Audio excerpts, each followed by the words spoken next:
Welcome to Maroons Tuesday Night Live at Mac and Bob's in Salem, Virginia, with your hosts, Nick DeSanctis and Richmond Bramblett.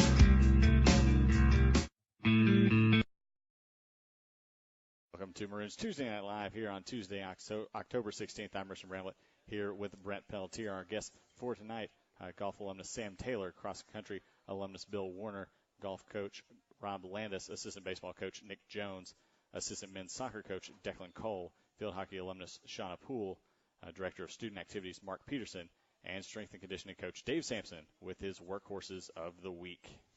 And the field hockey team played to a 2-3 record since we were last on Tuesday Night Live. They defeated Virginia Wesleyan 5-1 as Marceline Peak scored 2 goals along with Devin Huddleston, Kelly Finn, and Julianne Brown scoring 1 each. Roanoke also defeated Eastern Mennonite 1-0. Kelly Finn scored in the first 6 minutes of that contest on an assist from Marceline Peak. And most recently, the field hockey team lost to Center 3-0 on Saturday and Shenandoah 1-0 on Sunday. And the men's soccer team has a record of 7-4-1, and they're 5-2-1 in the ODAC. Since our last show, they have gone 2-1-1. The Maroons tied with Lynchburg in a 0-0 draw on October 3rd. And they went on to win 2 straight, first defeating Eastern Mennonite 2-1 with goals by Garrett Eldridge and Mark Strelo.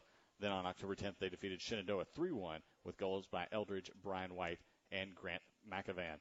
A.J. Tears tallied 2 assists in that contest as well. Most recently, Roanoke fell to Randolph College 2-1, losing just 7 minutes into the first overtime period. The volleyball team has a record of 14-10, 3-5 in the ODAC. They recently hosted the Roanoke College Maroon Classic and went 2-2. They defeated Ferrum 3-1 and Randolph 3-1. They also defeated Guilford 3-0 on October 10th. Allison White leads the team with 134 kills. Shannon Stone tops the team with 212 assists. Mackenzie Tyree is the team leader in digs with 238, and Sarah Long has put up 42 total blocks. And the women's soccer team has a record of 8-5-2, and they're 6-2-1 in ODAC play. In the past 2 weeks, they are 2-2-1, with both of their losses coming in overtime contests. With the 2 wins, the Maroons defeated Holland 6-0, as Stephanie Parento scored 2 goals, while Rebecca Adams, Carmen Graves, Kirsten Feigl, and Candace Connolly scored 1. Adams also had 2 assists in the game. The other win came against Emory and Henry, 2-0, with goals by Adams and Graves. For the second time, the team has tied a top 10 team with a 2-2 draw against Lynchburg College on Friday, October 12th.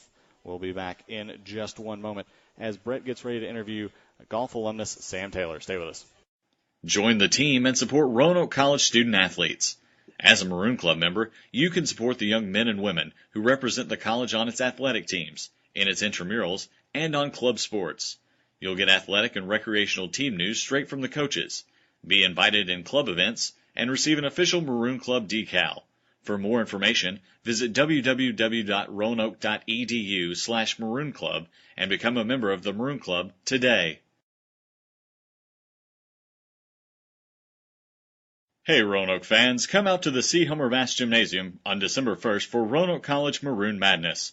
The action begins at 1 p.m. as the men's basketball team takes on ODAC opponent Eastern Mennonite University. The afternoon continues with in-game and halftime contests, plus great giveaways and prizes. We'll also recognize all fall and spring sports teams throughout the day. Also in attendance will be the cheerleaders, dance team, and pep band. Be sure to wear your maroon and come out to celebrate during the 100th year of basketball with Roanoke College Maroon Madness.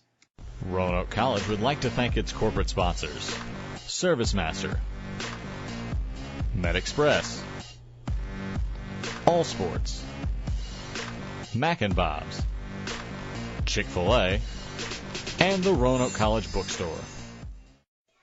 Welcome back to Maroons Tuesday Night Live at Mac and Bob's. I'm with golf alumnus Sam Taylor. Welcome to the show, Sam. I'm proud to tell you you're the first golf alum to be on Tuesday Night Live with us. With that said, what brought you to Roanoke College?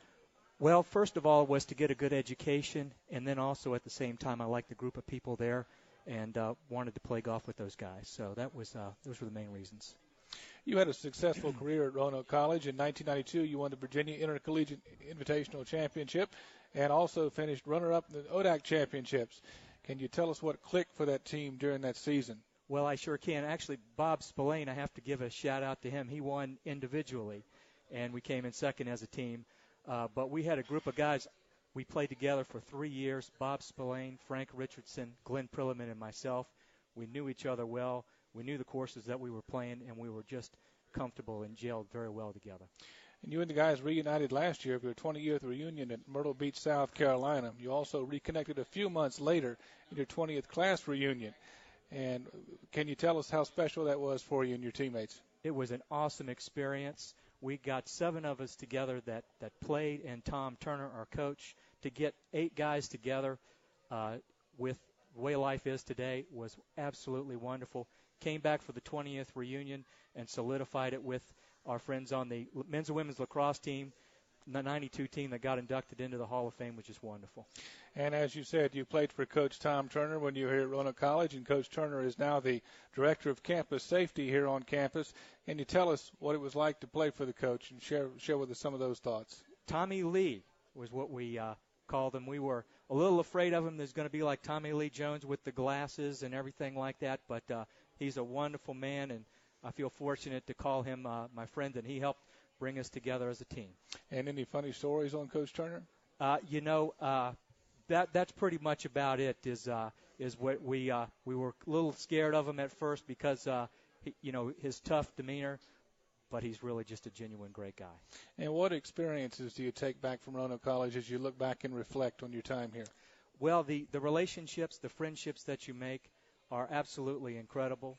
As I had mentioned earlier, when you see folks after 20 years and it's like you never left, it's pretty incredible. And I think that's what you try to do in life today with the friendships and the relationships that you make in business and in life. So it's similar. And we understand you're going to have a relative play golf for the Maroons. And does that make you feel closer to the program, having a relative play in the program? It absolutely does. My nephew Alex Taylor is currently taking classes at Virginia Western and hopefully going to transfer next semester and play golf for Rob Landis. We're hopeful. His buddy Jack Prater is there now. So we're looking forward to being part of it. And you're still heavily involved in the golf community and put on tournaments around the area. What can you tell us about that? Yes, I am. Actually, Rob Landis and I both are on the committee for the Roanoke Valley Match Play Tournament here in Roanoke. And it's one of the 2 major amateur events in the Roanoke Valley. Basically, when we run the tournament, it's champions in 4 age groups, and any money left over we give to the first tee of the Roanoke Valley, so for youth development. Well, Sam, it's great to have you on the show, and welcome back to Roanoke College, 1992 alumnus Sam Taylor. And we'll be back with Coach Landis from the golf program to talk about the fall season and last year's spring season. And we're going to be back, Roanoke College Tuesday Night Live at Mac and Bob's. Be sure to catch Roanoke College sports on Valley Vision TV, Comcast Channel 7 in Roanoke, Salem, Botetourt, Lexington, and Blacksburg. Brought to you by Mac and Bob's, Main Street, Salem. For programming information or schedules, go to valleyvisiontv.com. Roanoke College. Timeless and true. Smart and solid. Practical and professional. Making discoveries about yesterday. Creating visions for tomorrow. Lifted by a winning college spirit. Forging lifetime friendships with professors who prepare you for a place at the head of an operating table or another bright future. Roanoke College. Classic for tomorrow. Looking for great food and the big game in high def? Try the new menu items at All Sports Cafe, including thick and juicy burgers grilled to perfection, served with fries and your choice of any side item. All Sports Cafe, where the object is to score great food.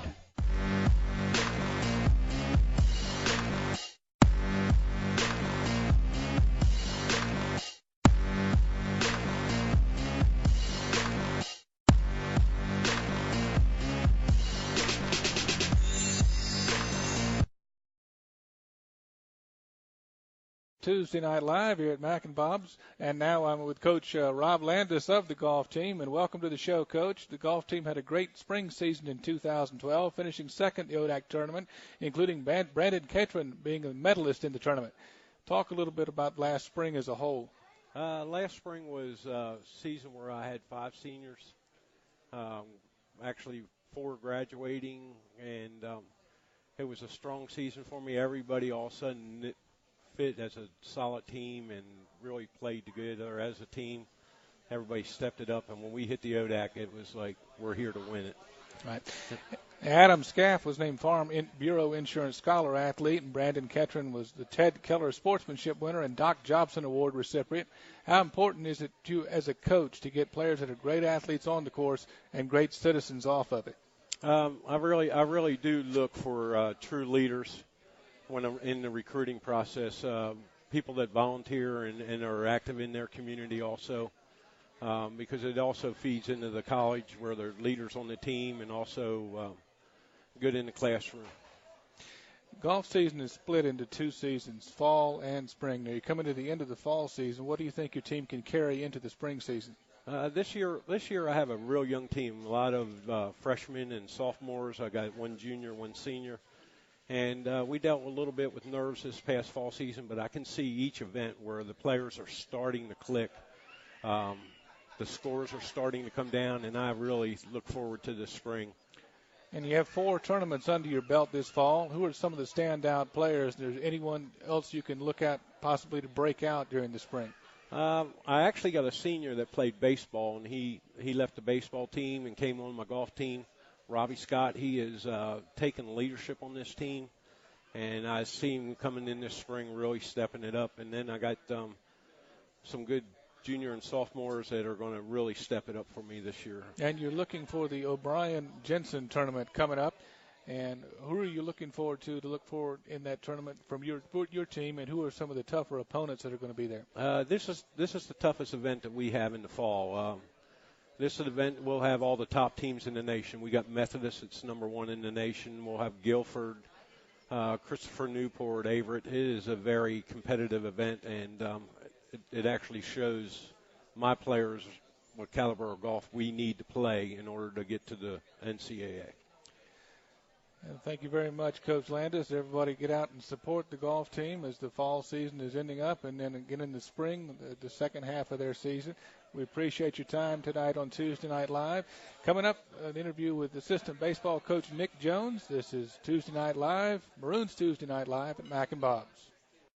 Mac and Bob's opened for business in 1980. Over the years, we've grown from 10 stools to a full-service restaurant that seats 330 people. Now we invite you to come try our new breakfast menu, featuring sweet potato pancakes, eggs Benedict, omelets made to order, stuffed French toast, homemade sausage and gravy biscuits, and much more. Open for breakfast Monday through Saturday at 8 a.m., Sunday brunch 10 a.m. till 2. See you for breakfast at Mac and Bob's in Salem. Roanoke College would like to thank its corporate sponsors: ServiceMaster, MedExpress, All Sports, Mac and Bob's, Chick-fil-A, and the Roanoke College Bookstore.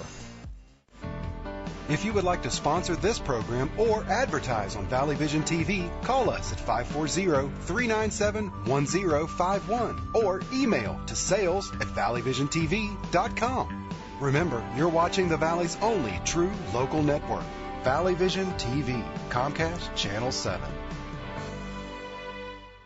Hey Roanoke fans, come out to the C. Homer Bass Gymnasium on December 1st for Roanoke College Maroon Madness.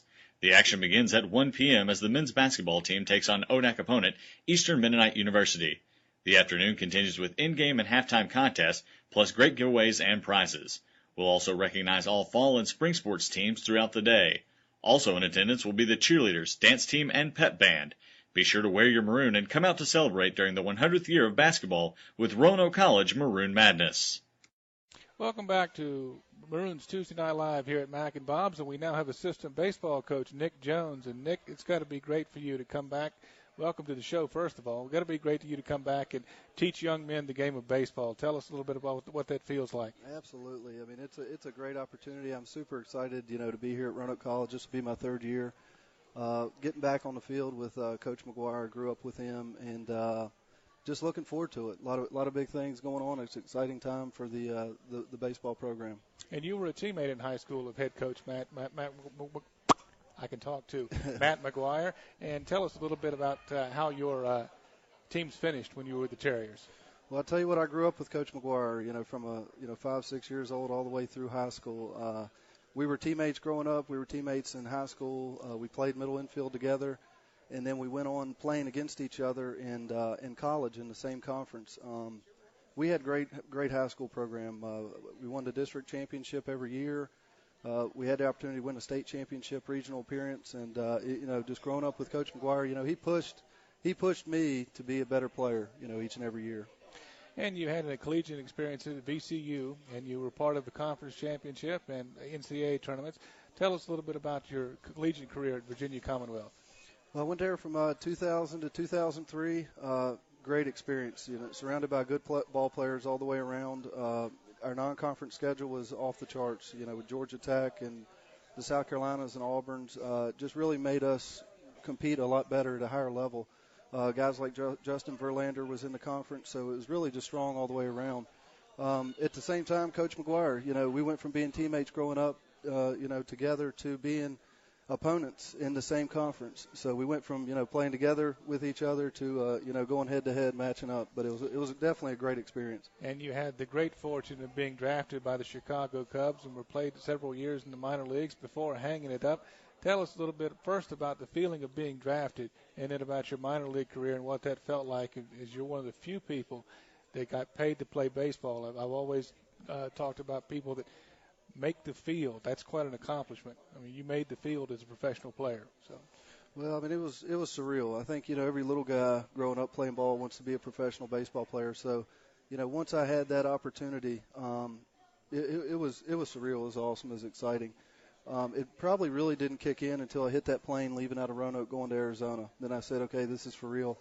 I felt like all the hard work had paid off. But at the same time, I knew that the hard work was just beginning to, I had to, take my game to a whole new level, and it was an awesome, great experience that I'll never forget.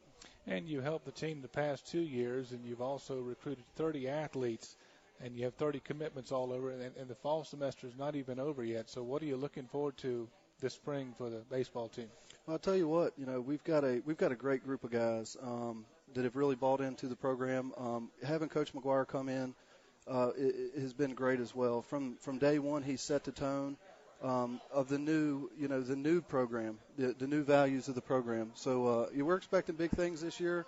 We hope to have everybody come out and continue to support. We're working hard. We're working hard to continue the recruiting and build a good, strong ODAC championship contender every single year. And Coach Jones, we certainly thank you for being on Maroons Tuesday Night Live. And coming up, I'll have field hockey alum Shauna Poole. This is Tuesday Night Live, Maroons Tuesday Night Live here at Mac and Bob's. Hey Roanoke fans, come out to the C. Hummer Bass Gymnasium on December 1st for Roanoke College Maroon Madness. The action begins at 1 p.m. as the men's basketball team takes on ODAC opponent Eastern Mennonite University. The afternoon continues with in-game and halftime contests, plus great giveaways and prizes. We'll also recognize all fall and spring sports teams throughout the day. Also in attendance will be the cheerleaders, dance team, and pep band. Be sure to wear your maroon and come out to celebrate during the 100th year of basketball with Roanoke College Maroon Madness. Looking for great food and the big game in high def? Try the new menu items at All Sports Cafe. You'll love our award-winning wings, grilled to perfection with your choice of sauce. Only at All Sports Cafe, Roanoke and Salem, where the object is to score great food. Join the team and support Roanoke College student athletes. As a Maroon Club member, you can support the young men and women who represent the college on its athletic teams, in its intramurals, and on club sports. You'll get athletic and recreational team news straight from the coaches, be invited in club events, and receive an official Maroon Club decal. For more information, visit www.roanoke.edu/Maroon Club and become a member of the Maroon Club today.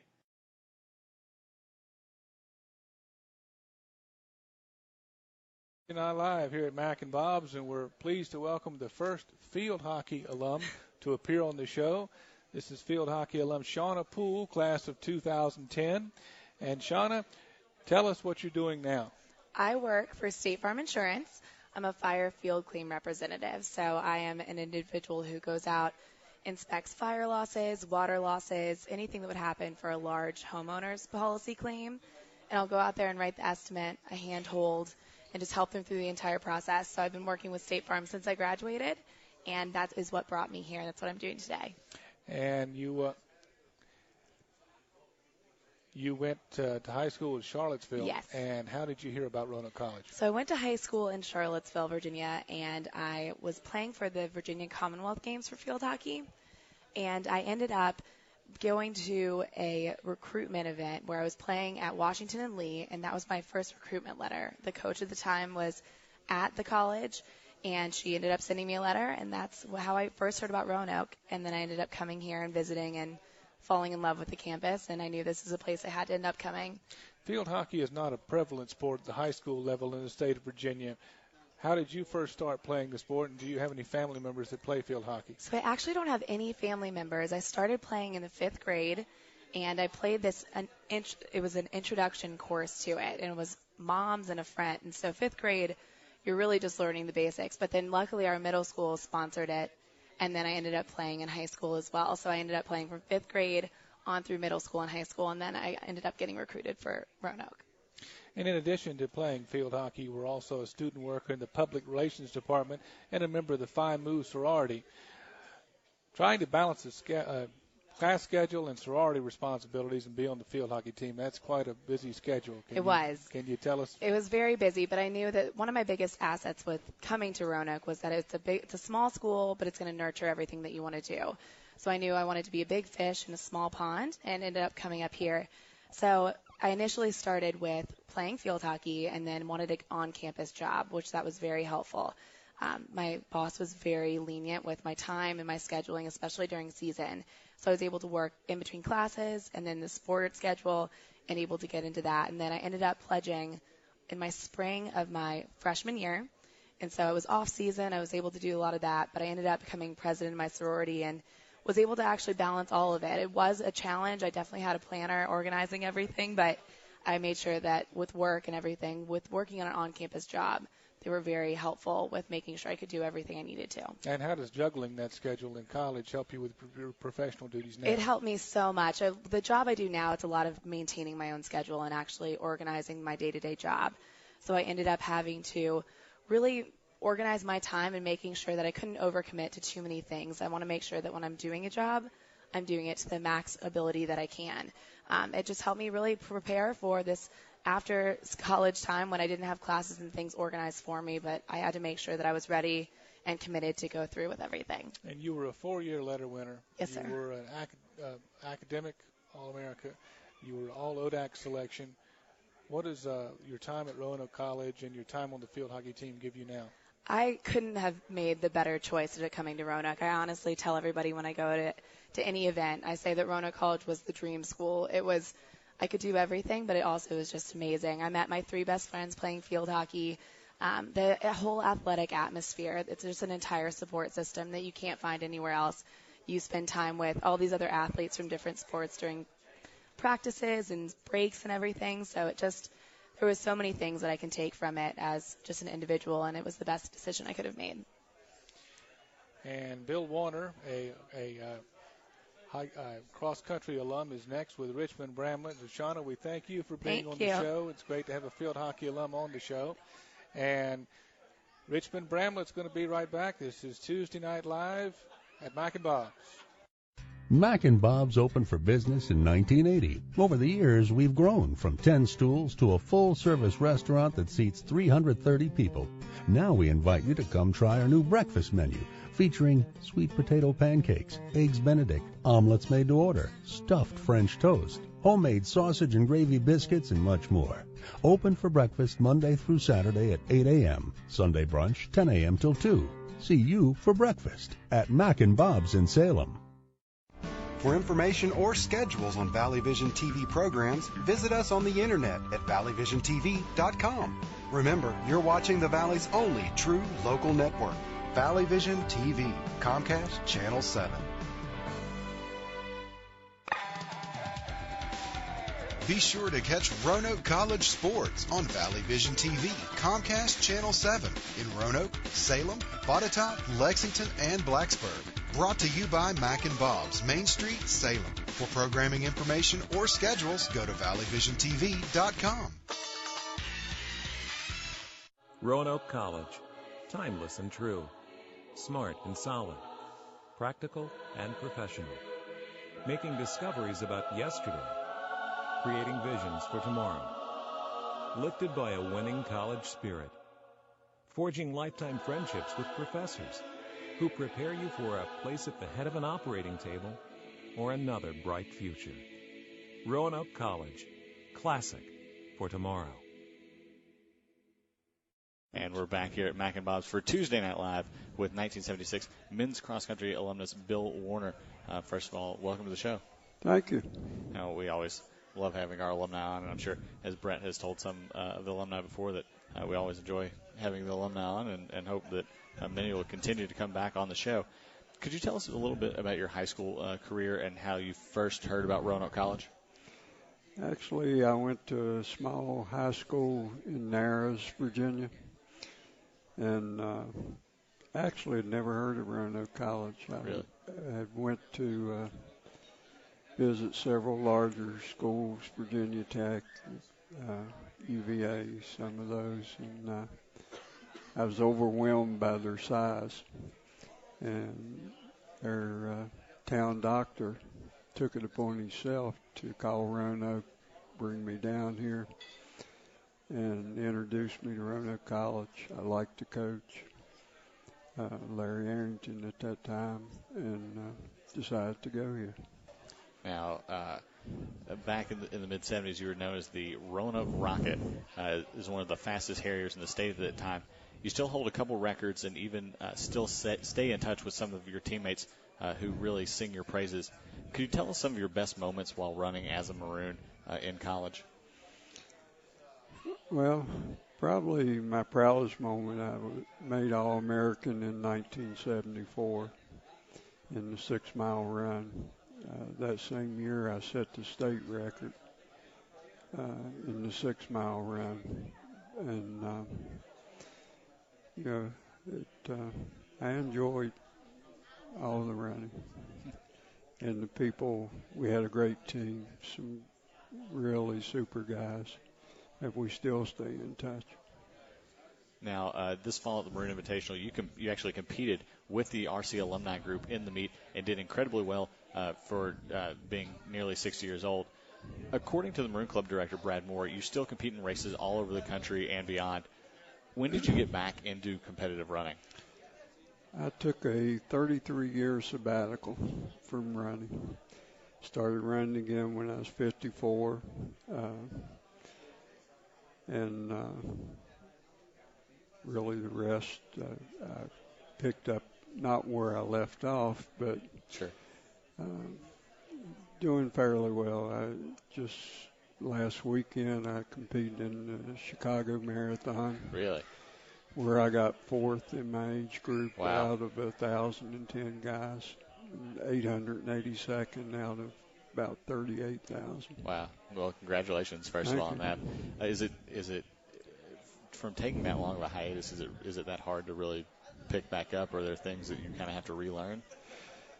The first year was tough because my mind was telling my body it could still run like sure. a 21-year-old. And so I stayed injured for most of the first year. But after that, the competitiveness come back, and I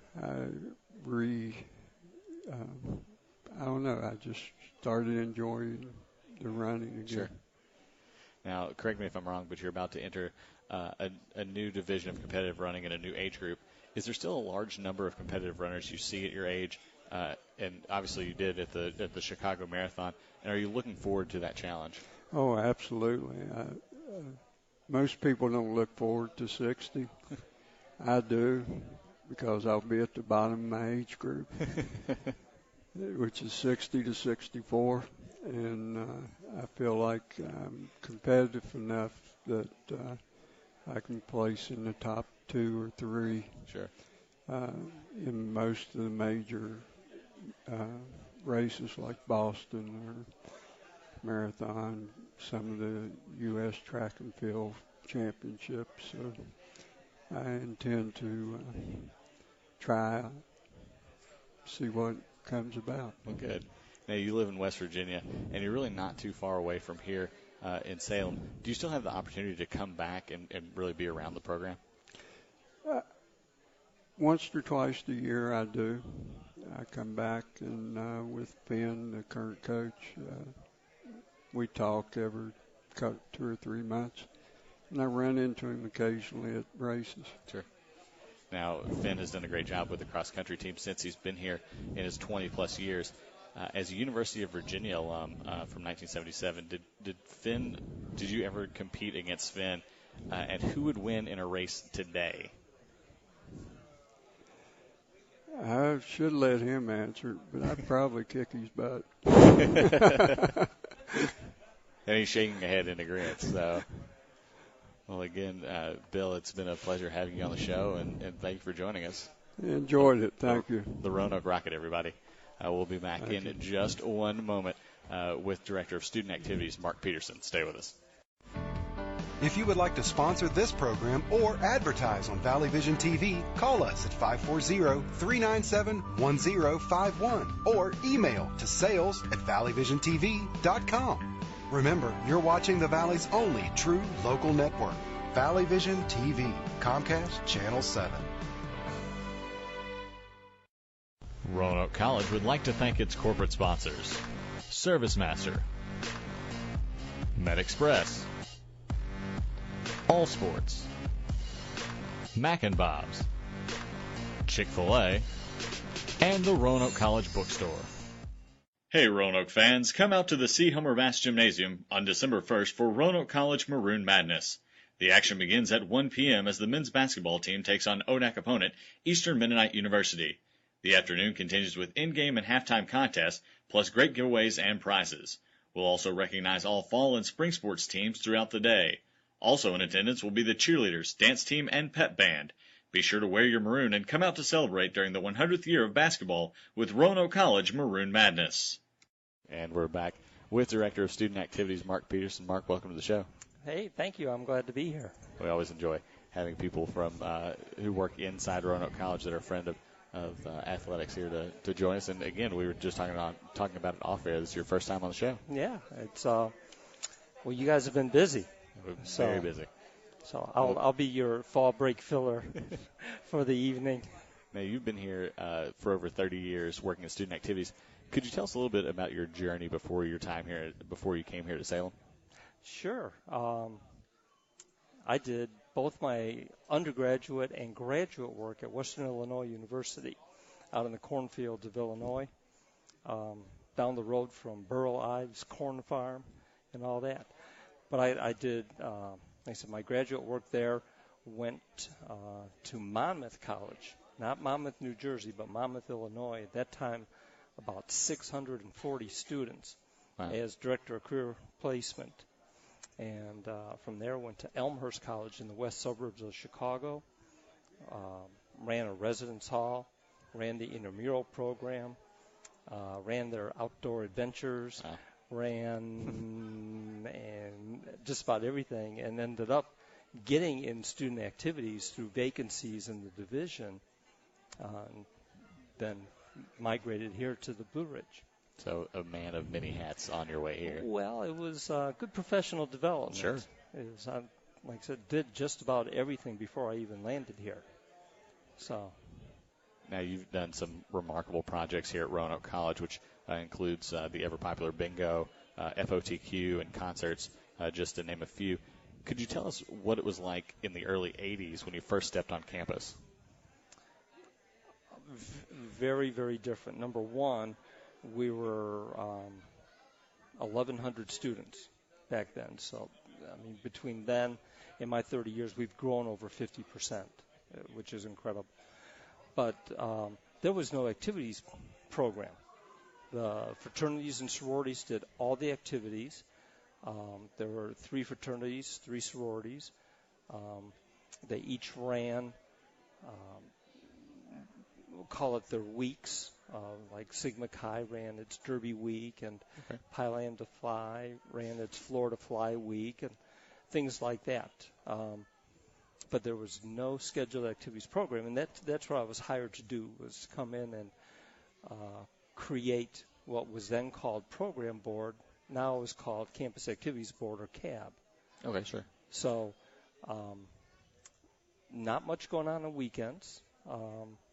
Maybe, well, like I said, with 6 organizations, maybe 6 dead weekends every term, and so I was brought in and started to develop the activities program where we looked at weekend entertainment, the coffee houses that have turned into open mic nights, some of the travel programs. None of that existed before I came here. So it was, for me professionally, an incredibly exciting time because I was able to create all this. Sure.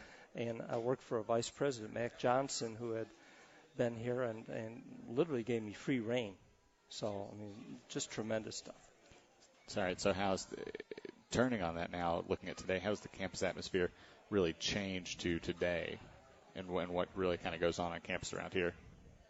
Well, like I said, there was no intentional programming, and we've tried to add that depth, and that really came about with the construction and development of the Colcat Center, where I received the additional title of director of the Colcat Center to provide a program, a direction to what we're doing. Sure.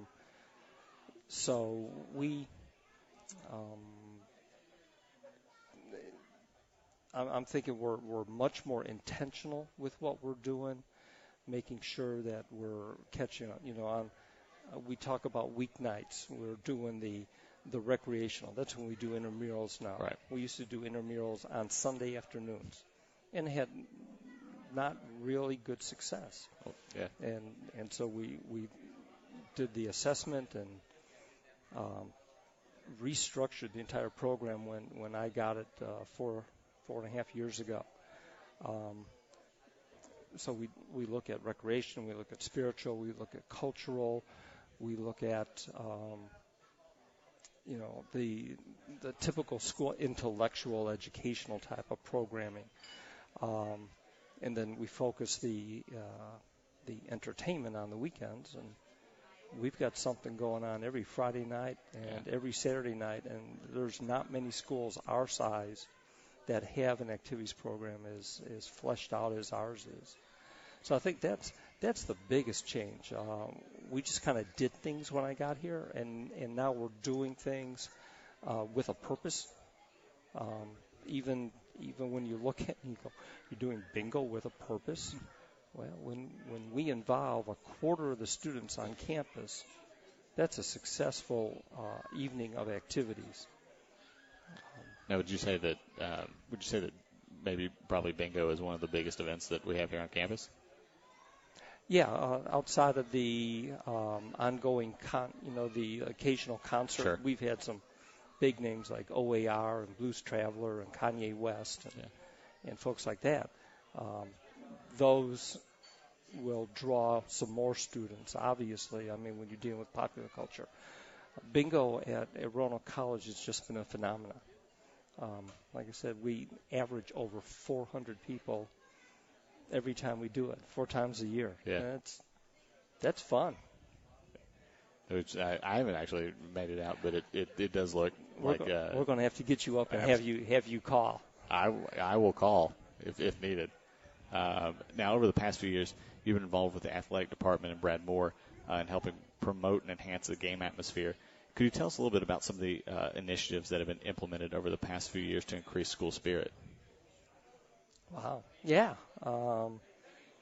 This has been good, and it gets back to that intentionality and trying to look at ways. I number one, I really appreciate Brad's creativity, his willingness, his desire to make these signature events that we're focusing on big events that our students want to pay attention to. Some of the things we have, we're in the process once again of revising Maroon Madness. We've had the promos up on, in between segments here. Trying to return to some of those bigger things. This year the Student Activity Center, which is a brand new structure in my area, working with athletics, has scheduled a series of tailgates. So selecting appropriate games. And the first 3 we picked was a women's soccer, a men's soccer, and a field hockey game, so that we're covering our outdoor field sports and trying to equally apply the resources of the Student Activities Office to this.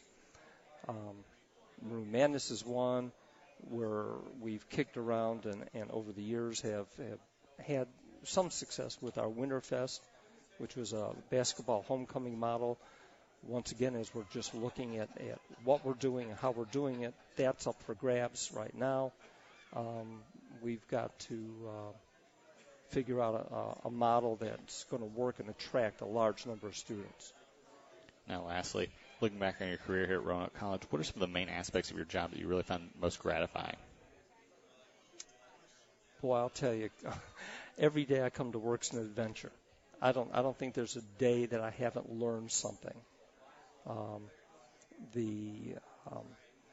The way that we've structured the Student Activities Office and the Colquitt Center with Brian Ryberg, my director of campus recreation, I call it our student manager model, where we've got students leading other students, has been wildly successful. We're now starting to make inroads into graduate school programs with our successful student managers coming out of our experiences, taking what they learn in the classroom, applying it in the laboratory, that's the Colquitt Center or Campus Rec or the Student Activities Program. And we're starting to see successes with our students getting postgraduate experiences and becoming desirable. Sure. We've got graduate schools kind of bidding for some of our lead students, and that's really neat. Yeah. That to be able to even touch on a program like that we've had alums sitting here, and hopefully we'll continue to have them, and they'll be successful. Absolutely. Well, Mark, again, we appreciate having you on the Rich, show. It's fall break right now. What's the next big event coming up? Next big one is going to be the President's Ball. I think this is the sixth, seventh annual. I think sixth sounds annual. Right. That's how long President Maxey's been in office. So, beginning in November. Well, good. Just a couple weeks. Well, good. If there's anybody still on campus right now, President's Ball is coming up. I'm sure invitations and save the dates have been sent out. So that's right. I got my invitation in the mail today. Well, good. If I can, again, just new here, so if I can find my mailbox, maybe I have one too. Well, I got this at home, so it was. There you go. So it was good. Makes it very convenient. Well, Mark, again, thank you for being on the show. Rich. We'll be back in just one moment with men's assistant soccer coach Declan Cole. Stay with us. Be sure to catch Roanoke College sports on Valley Vision TV, Comcast Channel 7 in Roanoke, Salem, Botetourt, Lexington, and Blacksburg. Brought to you by Mac and Bob's, Main Street, Salem. For programming information or schedules, go to valleyvisiontv.com. Hey Roanoke fans, come out to the C. Hummer Bass Gymnasium on December 1st for Roanoke College Maroon Madness. The action begins at 1 p.m. as the men's basketball team takes on ODAC opponent Eastern Mennonite University. The afternoon continues with in-game and halftime contests, plus great giveaways and prizes. We'll also recognize all fall and spring sports teams throughout the day. Also in attendance will be the cheerleaders, dance team, and pep band. Be sure to wear your maroon and come out to celebrate during the 100th year of basketball with Roanoke College Maroon Madness. Mac and Bob's opened for business in 1980. Over the years, we've grown from 10 stools to a full-service restaurant that seats 330 people. Now we invite you to come try our new breakfast menu, featuring sweet potato pancakes, eggs Benedict, omelets made to order, stuffed French toast, homemade sausage and gravy biscuits, and much more. Open for breakfast Monday through Saturday at 8 a.m., Sunday brunch 10 a.m. till 2. See you for breakfast at Mac and Bob's in Salem. And we're back here at Mac and Bob's with assistant men's soccer coach Declan Cole. Declan, welcome to the show. Thanks a lot. It's good to be here. Now, you come to Roanoke College from a lot of different places, but you started out in Ireland, where you played on the Northern Ireland U18 national team and Northern Ireland schoolboys national team. What's the soccer landscape really like over in Ireland? Well, it's similar to the way in the USA every kid grows up and they can throw a perfect spiral football. I mean, you see it every day. You look out your bedroom window and there's kids who have a bucket of paint and they're painting a soccer goal onto some old woman's garden wall, just so they can play. And it's, I mean, that's across the board. It's girls, boys, and even the over 40 league in Ireland is at a quality standard and a frantic pace. So, I mean, it's just ingrained in society that it's going to be the number one sport, and that'll never change, I don't think. So, I mean, it was, especially having 3 older brothers who were all professional players, I didn't really have a choice but to play soccer. And, sure. And that seems to be the case with a lot of kids there these days. Now, after moving to the United States, you played for West Virginia University for 2 years and another 2 years as an assistant coach. Could you talk a little bit about your time or your experience as a Mountaineer in Morgantown? My trip to Morgantown, it happened kind of a weird way. I had my heart set on going to Penn State. My older brother played there. I wanted to follow in his footsteps like every younger brother does. Sure. And unfortunately, it didn't really work out. So West Virginia came calling. I was lucky enough to have good grades and get a full ride. And, that really aided my family a lot because they didn't have to worry about any financial burdens. And to be perfectly honest, I don't think I would have been able to attend college at all if I didn't get financial aid in that regard. But being a Mountaineer, it's I'll never regret it. Something that luckily came about at the time, and I happened to be in the right place at the right time at a camp where one of the coaches relayed the message to Marlon LeBlanc, the head men's soccer coach there, and he liked what he saw. And from there, it was pretty simple. And, my experiences in Morgantown is that place is Neverland. I actually just spent the weekend there, so I mean, I've never been to a place like it. They bleed blue and gold. As you know, West Virginia have no pro teams, so the West Virginia football team, they have a massive following throughout the whole state, and that kind of rubs off on the soccer team a little bit. So yeah, we did well, and it's still a great bunch of guys and a great program to be in, and I'm just grateful that I got the chance to play there. Now, when you arrived in Salem and you're the assistant soccer coach here, what drew you really to the position here working for head coach Scott Allison? It's a number of things. First of all, my former assistant at West Virginia, Mark Carr, who's now my brother's assistant at UNLV Women's Soccer, he actually found out about the job and relayed the message to me. And I had heard about Roanoke before from Esteban Martinez, the assistant women's soccer coach. Sure. We worked Penn State soccer camp together, so I called him right away, and I wanted him to put in a good word with Scott. And then I actually did a little bit of research on Scott and saw how successful he's made this program, and he's actually formed a dynasty with his entire athletic department here. So to work for someone, especially at my age, to work for someone who's been in the game longer than I've even been alive is something that definitely drew me towards the program, because in soccer, especially being a coach, you can never get to a stage where you've stopped learning about the game. Yeah. And to get, experience under somebody who's been in the same program for 27 years and had great success here, I saw myself as wanting to follow in those shoes, so to speak. Sure. What are your duties here as assistant men's soccer coach? Everything. It's great. The funny thing about coaching soccer and even just coaching in college sports is that really only about 25% of your time is spent on the field coaching with the group of guys or the group of girls that you happen to have. And so there's a lot of things we do behind the scenes that not a lot of people get to see, especially the people that come to the games. And we've got a lot of help. We have former players that are helping us out. We have crazy strength coaches who are helping us out. And my duties are just trying to get this program to a nationally accredited establishment to work for again. So. Sure. Now, the men's soccer team is currently in second place in the ODAC. And what has the team really done this year to put them in that position? And what can they do to really stay on top of the ODAC bracket? When I first got here, one of the things that I spoke to my players about was that I really needed them to form a bond with each other off the field so that they could support each other on the field. And with that, I think, they're a very tight-knit group of guys, and I've seen that a lot. But the thing that impressed me the most is they really bought into the new system. We are now we've always been a possession-oriented team, but this season they're really excellent at it. We played Randolph a few nights ago, and the president of the school came up to us afterwards and said, guys pass the ball better than anybody else I've seen all season long. Right. So, to have the guys buying into that system is definitely something that I think has been a success so far and will be a success for the rest of the season and beyond. Now tomorrow night you all take on Bridgewater College on the road, who's currently third in the ODAC by half a game. What can fans really look for the Maroons to do in this contest, and what challenge does a team like Bridgewater pose?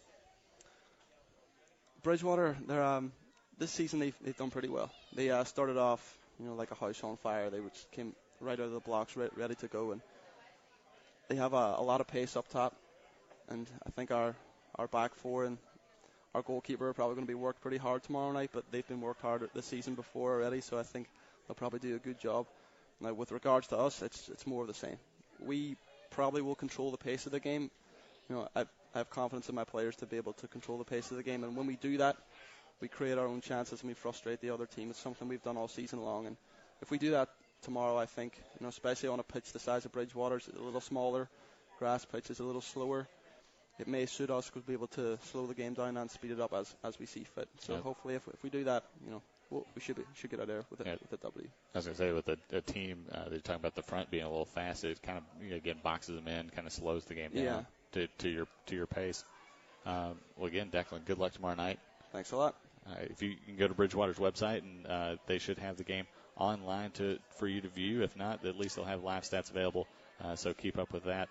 And we'll be back in just one moment with Dave Sampson with Workhorses of the Week. Stay with us. Hey, Roanoke fans, come out to the C. Hummer Vast Gymnasium on December 1st for Roanoke College Maroon Madness. The action begins at 1 p.m. as the men's basketball team takes on ODAC opponent Eastern Mennonite University. The afternoon continues with in-game and halftime contests, plus great giveaways and prizes. We'll also recognize all fall and spring sports teams throughout the day.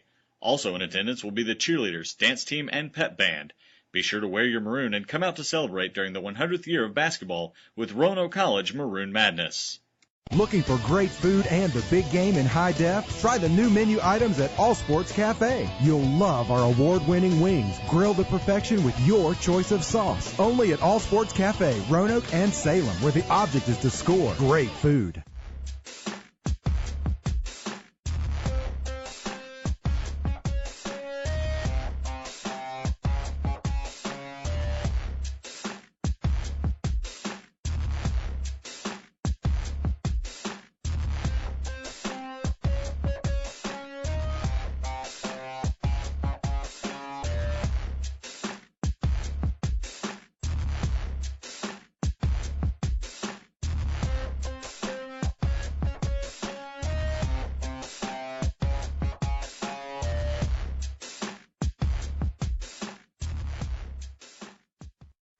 We're back here at Mac and Bob's with strength and conditioning coach Dave Sampson for Workhorse of the Week. Great to be back. Looking forward to it. It's a very special edition. It is a special edition. Workhorse of the Week. It's like an after-school special. It's a throwback. It is a throwback. Yep. Old school. We're going old school tonight. I am for it all the time. I think we're going to start with women's soccer. We are going to start with women's soccer. We've got 4 nominees up. First up, Aaron Hansen. An all-ODAC goalie, Jess Joyner, I believe an all-ODAC center back, both whom I know personally. Meredith Grunwald, who now works for Roanoke in our admissions department, and the ever-popular Mackenzie Garst, the terror of the pitch, as she was referred to on a number of occasions. 4 standout players in Maroon soccer, without a doubt. For 4 incredible workers on and off the field. That's a tough decision for me. I picked all 4 of these girls because I know all 4 of them. I'm going to give the Workhorse of the Week. It's going to probably cause a little upheaval here locally to a Florida native. She's currently living in Tampa, Jess Joyner. I watched Jess for 4 years play center back for the Maroons, and she was nothing short of an enforcer on the field. When things got a little hairy and things got tight, you could always count on Jess to step up and put somebody on the ground, make a big D play. She was just a force to be reckoned with on the soccer field. So for that reason and that reason alone, Jess gets the Workhorse of the Week, alumni version. Jess, be on the lookout for your T-shirt. hopefully Samson will mail it to you before February when postage goes up another cent. Ooh, so make sure you get that. Make sure you get that in before February. Jess usually makes an appearance for Alumni Weekend, so I may hold it over and save the postage and give it to her in person. There you go. If she doesn't come, then he may have to give it to someone local, so he doesn't have to pay for the postage. That's not going to happen. It's going to join her. I wouldn't want to deal with her wrath otherwise. All right, moving on to men's soccer. Men's soccer, I've got some quality nominees. First up, a good friend of mine from way back, Dustin Fonder. I'm familiar with him. If anybody's been to the soccer games, they do a great little, video footage of him. He's called a lot of different names when he was on the field. I like the fact that he's been called a predator on the soccer field. So I know Dustin. I've seen him play on the field. I watched him play basketball. He's a pretty good friend of mine, so he's nominated. The ever-popular, another good friend of mine, Brian Walter, certainly a throwback enforcer on the soccer field. I've never seen a guy make a harder tackle on the field than Brian did. He's just a great kid. One disturbing point about Brian, he's now an FBI agent and carries around a 9mm to work every day. So that said, the 9mm and the way he puts a man on the ground, Brian's nominated. and another friend of mine who I watched play for 4 years, actually 3 years, he was a transfer, Chris Collins. I nicknamed him the Bulldog. Chris could not only put you on the ground, knock you out of bounds, but he could put the ball in the back of the net. That's a great combination for a soccer player. And he's just a typical workhorse guy on the soccer field. And this is probably the toughest pick of any of the workhorses that I have up tonight. And I'm probably going to get a lot of flack from Dustin. I know I'm going to get a lot of flack from Brian, but I'm going to give it to Chris. So the gun, not an influence at all. I'm not intimidated by the gun. All right. It doesn't sway me one way or the other. So I'm giving it to Chris. Chris, congratulations. I know you're doing well. Hopefully we get to see you back for the ODAC tournament and again for any postseason play if we were lucky enough to qualify for that. Absolutely. It's looking pretty good too, according to what Declan had to say. We're stepping it up. All right, women's basketball. Women's basketball, I got some, again, another repeat nominee from women's soccer. Erin Hansen was not only a all-conference performer on the soccer field, but an all-conference performer on the hardwoods. So Erin's up there.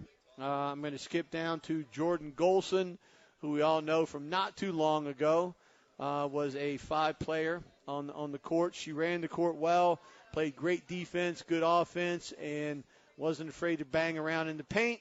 And a good personal friend of mine and kindergarten teacher to my youngest child, Jake, Miss Donna Koger, who currently teaches kindergarten over at Carver Elementary School. Koger, I don't know if you guys watching the show, you guys know, but she was a first-team All-American for the Lady Maroons on the hardwoods. And to this day, she is still in the fitness center training for cardio and pushing the weights around each and every day. So I'm sorry, Aaron. I'm sorry, Jordan, but my girl Koger gets the Workhorse of the Week award. Did you wear that Workhorse of the Week shirt to class? I'm sure she will. She's not afraid to do something like that. All right, moving on to men's basketball. Men's basketball, I've got 4 great nominees up. First, a throwback, and I'll give you a little history on him, Mr. Gerald Holmes. When I was at Bridgewater, we came down here to Alumni Gym to play the Maroons. And Gerald I believe he was a senior that year. I was on the court with Gerald. Roanoke used to run an offense called the wheel. Gerald took the ball from up top. I was down in the paint. He drove hard to the lane. And at the last second, before I got crushed by him, I jumped out of the way because I didn't see anything but dismemberment in his eyes. So I set the bench the rest of the game because I didn't take the charge. I felt it was a good decision. You would not have won Workhorse of the Week that week. No, I weighed a scrapping 145 pounds at that point. And Jared was probably about 220, 230. I didn't like my chances. Next up, Josh Laporte. I watched him play here for 4 years. Josh, a phenomenal worker on and off the court. Good player inside, good player outside. Was never afraid to go on the court and go after loose balls. He just pretty much did it all night in and night out. Next up, another good friend of mine now up at West Virginia University, A.J. Dow. AJ, a regular in the weight room, did everything it took to be successful. Also played on an intramural championship football team with AJ, so I've seen him on the field as well. He does a great job, so that gets him the nomination. And another good friend of mine, Curtis Peary, up coaching currently at University of Maryland Eastern Shore. Curtis came to us from Salem High School. When he showed up here, wasn't a phenomenal game-breaking player, but did a lot of work, put on some good quality weight, and really did a great job for us. And this is probably another one of the tougher decisions, but I'm going to give the workhorse of the week to one of my adversaries at the time, Gerald Holmes. Well, not only did you give him the lane, you also I gave him the T-shirt. Gave him the T-shirt. Exactly.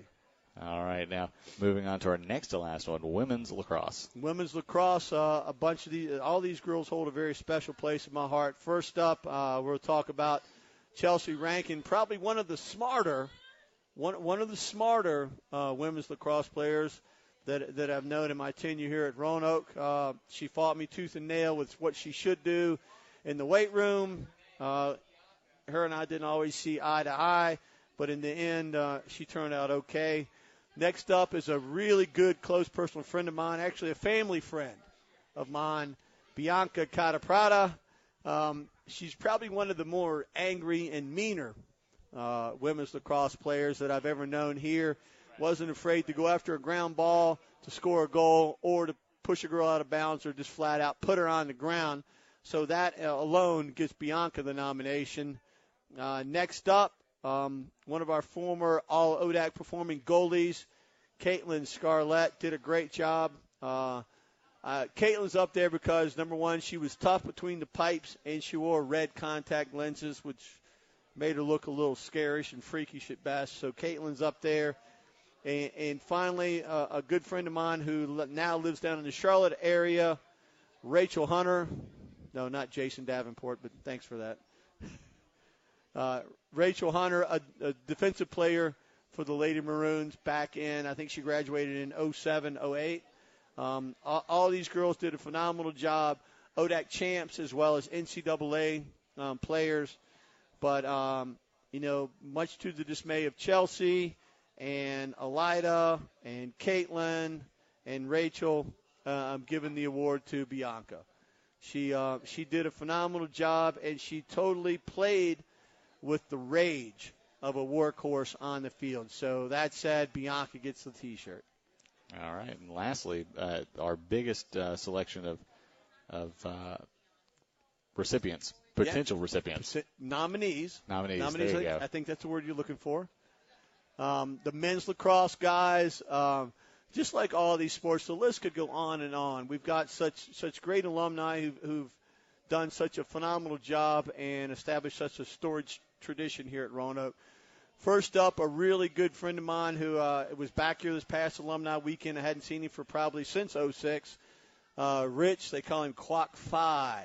Lee is up there. I know Coach Pilot still has a screensaver of Rich putting a Salisbury player who will remain nameless, putting his shoulder blades in the dirt back in the 06 game. So Rich is over there. I hope he's watching tonight. I know Zach emailed him earlier, and I emailed him. He's over in Hawaii right now in Oahu.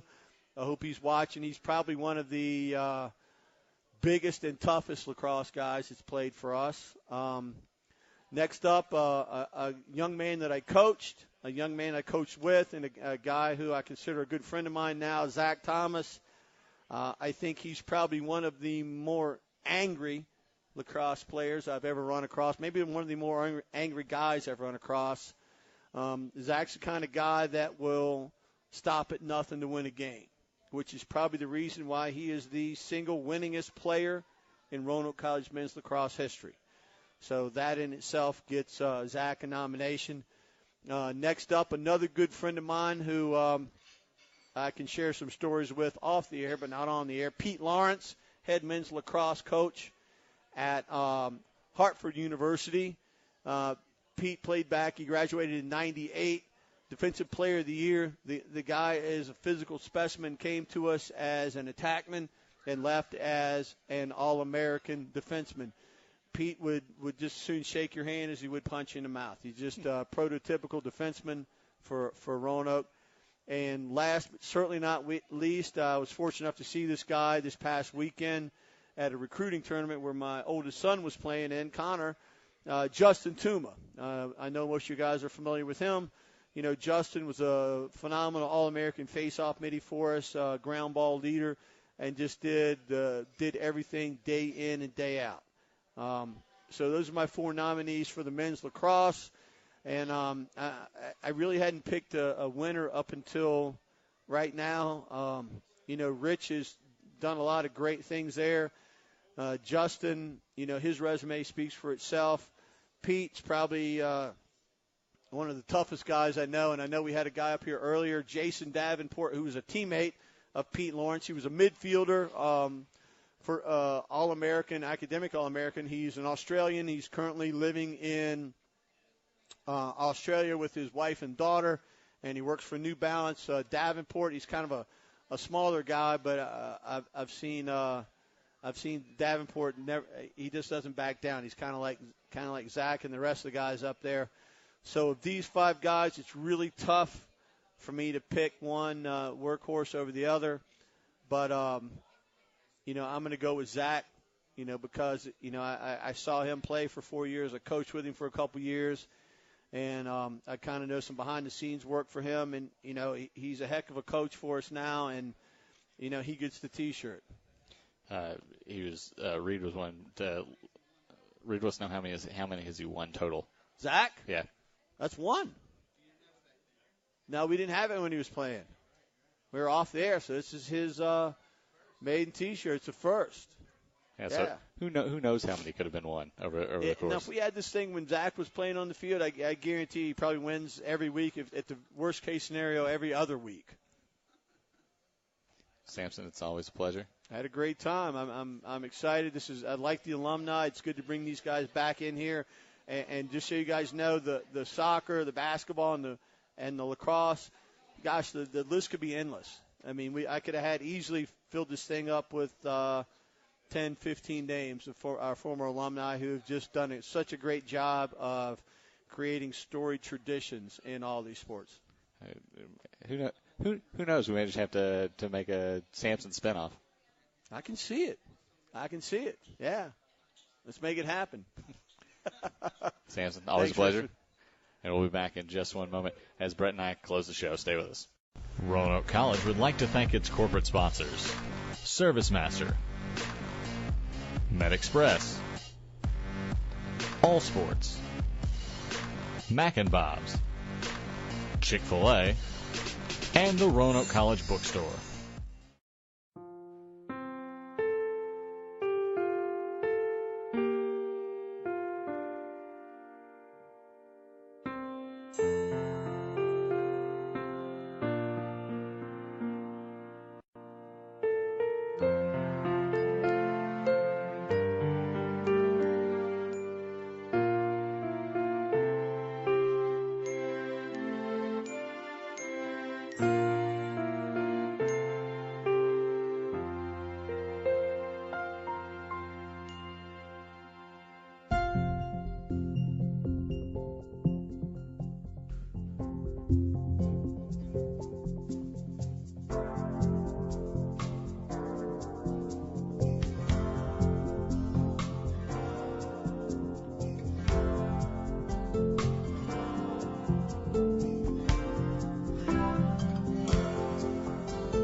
And we're back here for the final segment of Tuesday Night Live, where we kind of look ahead at what all's going on for Roanoke College. Brett, what do the Maroons have going on this weekend? Well, the men's soccer team is in action tomorrow against Bridgewater College up there at 4 o'clock. The women's soccer team is going to take on Sweetbriar on the road at 4:30. And this weekend we're going to have some serious home contests. Friday at 6:30, the volleyball team is going to take on W&L. And Saturday at 11 a.m., they're going to take on Shenandoah. And at 3 p.m., they're going to take on Catholic at the Bass Center. And at 1 p.m., the men's soccer team is going to take on W&L on Saturday over at Kerr Stadium. At 11:30 a.m., the field hockey team is going to take on Lebanon Valley from Pennsylvania on Sunday at Kerr Stadium. So a lot of action this weekend. Be sure to tune into Maroons Roanoke EDU to look at those games online. Absolutely.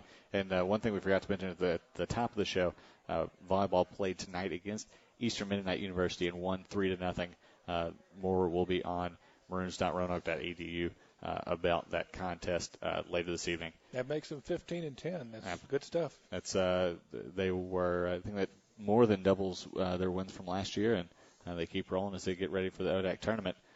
Coming up on our next show, which will be Tuesday, October 30th, it'll serve as our ODAC tournament preview edition with the following guests: Scott Allison, Phil Binney, Blair Trail, Brianna Banks, along with Director of Alumni Relations Jonathan Lee, cheerleading and dance team coach Morgan Bowers, and men's soccer alumnus and former men's soccer coach Scott Anderson.